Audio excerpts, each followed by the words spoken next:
Yo, what is up guys? Joker bringing you another video, this time going over Hellclock, the new ARPG hack and slash roguelite that dropped on July 22nd. You've probably seen a bunch of other content creators playing it and essentially praising it because of how good they think it is, and it is sitting on a very positive rating, and that is for a reason. I'm having an insane amount of fun in this game. I went ahead and I took a look at a couple of the negative reviews, and it's very interesting because the main complaints seem to be the end game being poorly thought out, but in game it says the end game is a beta and is going to change. So if the only complaint is a bad end game, then I take that as a successful launch, right? Because a lot of ARPGs, when they first launch, they don't have a good game end game. They have a relatively bad end game. So I wasn't even thinking of taking that into consideration. Apart from that, there's not really anything that I saw as a complaint. Some people are saying that it's too grindy. Like, this guy gave it a 7 out of 10, but still gave it a negative review, which makes no sense. A lot of these don't make sense. I don't know what exactly is going on with the reviews. Maybe people just aren't enjoying it. Maybe people that don't play other ARPGs decided to try it out, because some of the main complaints seem to just be common ARPG things, right? Potentially, it sounds like a lot of the people don't like the grind or don't know how to scale a character in an ARPG effectively, because they're essentially saying like, oh, I don't have enough damage, I don't do this, I don't do this. And I haven't had a problem with damage. The only complaint that I have about the game, and I don't know if it's the game itself or if it's my computer in Steam or what, but sometimes the game does crash on me. So that's pretty much my one and only complaint. But in this video, I want to go over a couple of the systems, and then honestly, we'll probably just do an Act 1 run real quick, because it's easiest, the quickest, fastest way to showcase. That way I can explain, and I don't have to spoil Act 3 for me while I'm trying to do just like a first impressions video. So to start us off with the character, you play as this guy. I'm not even going to try to pronounce that. And you have 3 gear tabs. You have 3 tabs: a gear tab, a character tab, and a relic tab.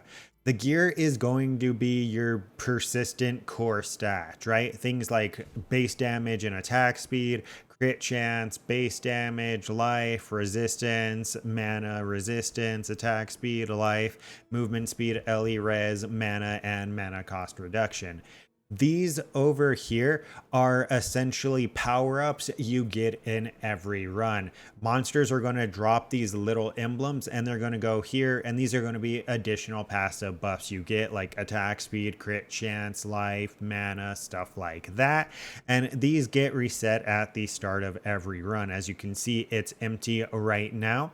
For the character, this is the generic character stat sheet, right? Where it breaks down your damage for you. It shows you your base damage, attack speed, cooldown, crit chance, crit multi, right? Everything that you'd see in a normal ARPG stat screen.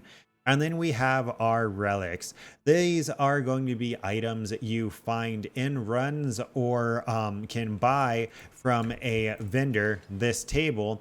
That these are going to be what you use to essentially customize your build and your skills. We are a spin to win character, essentially, right?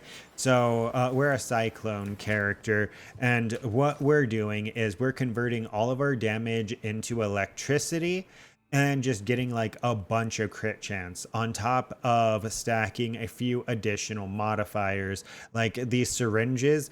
This syringe that when I trigger my life steal, I get 25% I get a 25% melee skill damage buff for 5 seconds, stacking up to 10 times. So this is essentially a 250% increase to melee skills. Then we have things like this where it's giving me move speed and melee attack speed. So we're kind of stacking buffs on top of it, right? And as you can see, these unique relics are what is going to change your play style, as well as you can get relics that have these like implicits as well. So since all my damage is converting to lightning, we're using this that has a 55% shock status intensity as well. And from what I'm able to tell, shock kind of builds up like a stun on the boss. And then the other relics are just essentially generic stats with base modifiers, right?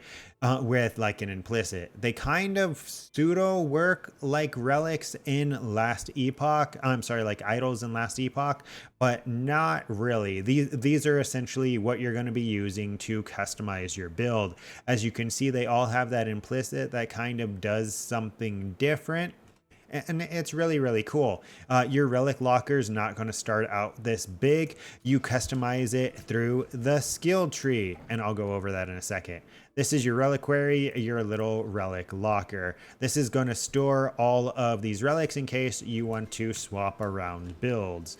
The Great Bell is going to be your first skill tree. This is going to be one of the meta progressions. While you're playing, you're going to get these soul stones, and they're going to give you passive points depending on your memory level, right? You collect a certain amount, it fills up the bar, you get a level, you get a skill point, and then you can put it in the skill tree.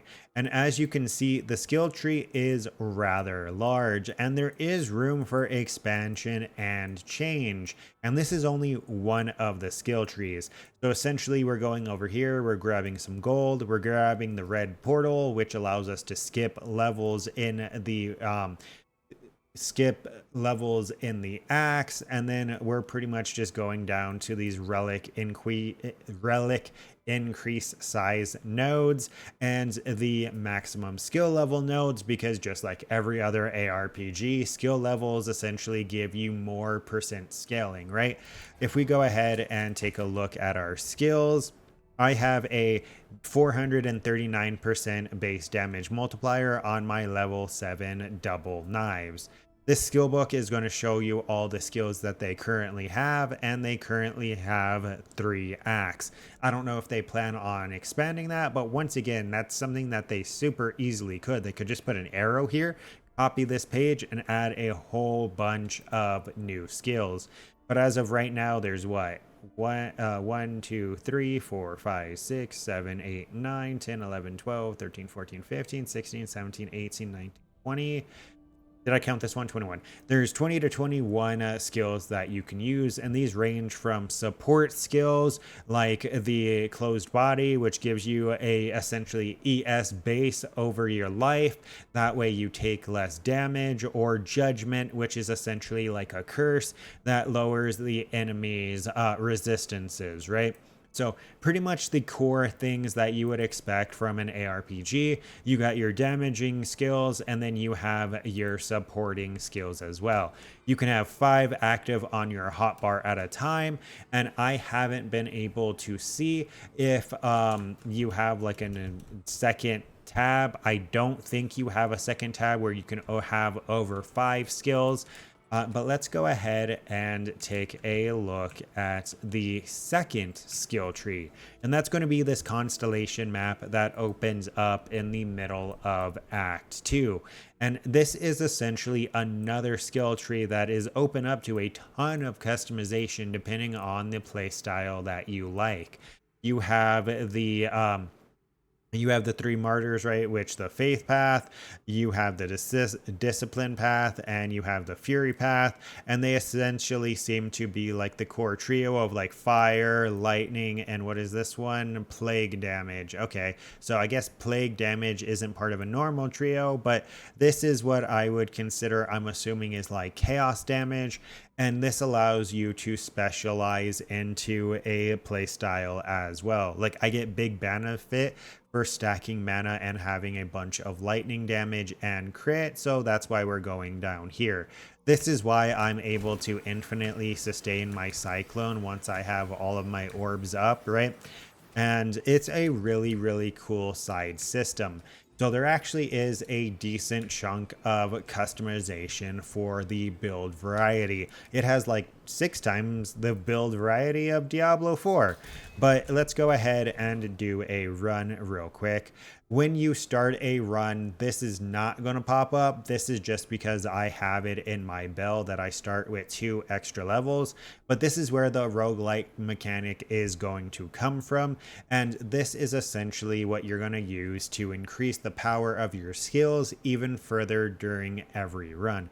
As you can see, it has a picture of the skill and then a description of what it does. So we pretty much want to max out our main skill. And as you can see from the bottom there, there's actually only a certain amount of enchantments you can get for every skill per run. I think it's like 8 or something. It looks like about 8. Once we hit a level up, we'll go ahead and look at it again, right? Because you have 1, 3, 2, 4. These 4 are like basic, these are like magic, these are rare, and this is unique, right? And the pool of the blessings of proficiency is going to be filled with essentially all of these modifiers. So it's going to have all of these modifiers for my main skill and all the other skills I'm using. And you can only have one like unique modifier, which is usually something really big, on top of you also being able to find generic power-ups at the end of every floor. So let's go ahead and redraw this real quick. What I like to do is essentially just stack up my first skill in the first couple of floors. That way I don't really have to worry about damage scaling. You also want to go ahead and grab chest because they are going to give you gold and you have to pay for the power-ups. As you can see, the skill is essentially a cyclone skill where I have almost like a cock with like a lightning conduit if you play PoE. Now, the Blessing of Foundation is going to be additional buffs you can get, and this is going to be buffing generic modifiers, right? Things like move speed, elemental damage, crit chance, mana, and it's just going to further help you scale your damage. I don't know how bad the end game does scale, or if it's just people not really understanding how to scale in ARPGs, because I believe this is Co-Carnage's game, is it not? Also, there may be a lot of other people that never really play ARPGs jumping into it, and they never really, and they don't really understand how you would scale a skill in an ARPG, because like I was mentioning, I've run into 0 issues damage wise or defensive wise. The negative reviews are saying that you either go full DPS or you go super tanky and you have like no damage and it's a 10-minute boss fight, which is a complaint that people have generically in ARPGs when they kind of just don't understand how to scale damage. I mean, I may be wrong, right? So I won't criticize that complaint too much. The end game may actually be relatively bad, but I want to go ahead and showcase. Okay, there we go. We got an epic talent, right? Essentially. So there's only going to be one of those you can grab for every skill for the run. So you're going to want to go ahead and re-roll. Ooh, I kind of want to go grab gold so I can get the skill effect area. You can only get one of those in every run, so you are going to want to re-roll if it is something that you do not like. Overall, the game gives me vibes of like Diablo meets an ARPG, because it has the shrines and the loot goblins, and then it has the feel of like Hades or even kind of Dante's Inferno a little bit, right? So let's go ahead and keep running through. Each act has 21 floors, and you have to, well, you don't have to, but the gist of it is essentially you're going to be racing against the Hellclock, Once the clock hits 0, you will die. You do have the ability of playing the skill in a much more casual way as well, where you turn off the Hellclock, but in my opinion, that would kill a little bit of the enjoyment of the game for me.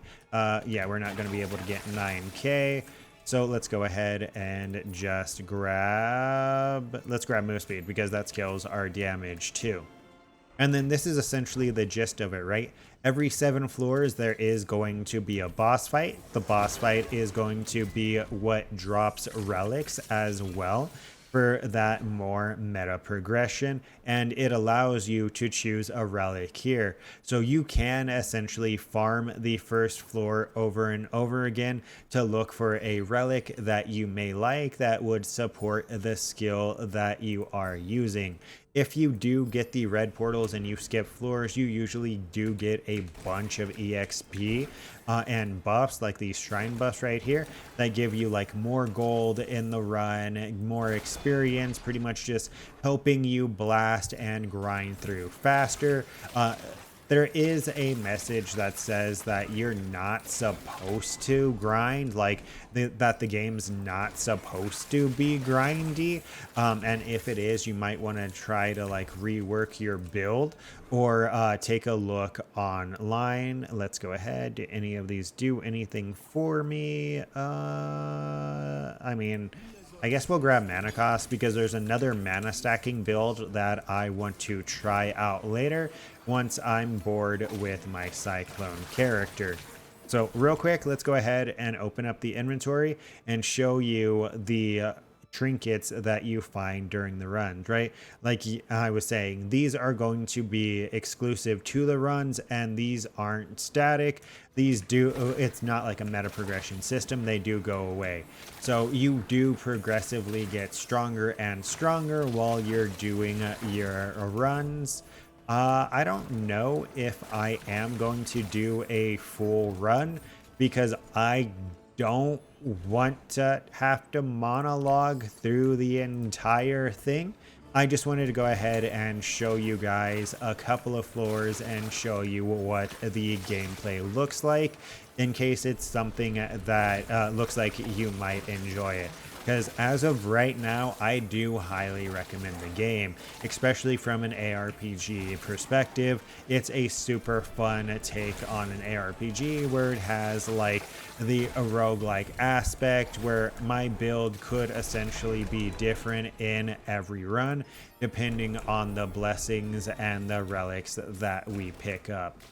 If the only complaint about the game, like I was mentioning, really is late game scaling, which is something that was already addressed, then I really don't have any complaints about the game. I do forget if I already mentioned it because it's been a couple of minutes and my brain doesn't work that well. But my only complaint about the game so far is the fact that I've crashed a couple of times, and that's kind of unfortunate because it does brick a run. Like if you have a really good run going on and then your game crashes, it is a little demotivating, but that's the only complaint that I've really had. The progression feels natural and smooth, like it's a good time. Once again, this is subject to change when I get more time in the game. Once I reach end game, I may make another video going over my opinion at that point if I have more complaints. But this is the second boss in Act 1, as you can see. And the bosses actually aren't really this easy. It's just kind of the fact that I'm in Act 1 and my character is pretty decked out to be in Act 1. So that's why I'm essentially 3-shotting the bosses. But yeah, you can't tell me that this does not look like a good time. Oh, there we go. We got a crash. You know what? That perfectly works with my complaint. I was going to jump out of here pretty soon anyways. The crashes aren't super frequent, and I don't know if it's me thing or if it's the game itself thing, right? Because it might just be my build. Oh, because essentially, since we are the cock, we are triggering a lot of stuff really frequently. But that's pretty much going to be the end of my first impressions. Hopefully this video isn't super long. Oh my god, it's 17 minutes. But yeah, TLDR, really enjoyable if you like the ARPG grind mindset, and the roguelite aspect adds enough variety that every run is different and you kind of just use an incredible amount of time, probably more than you intend playing it. Super fun game. I definitely do recommend it. But yeah, that's pretty much it. Don't forget to like, comment, and subscribe to stay up to date with this and future content. And until next time, take care.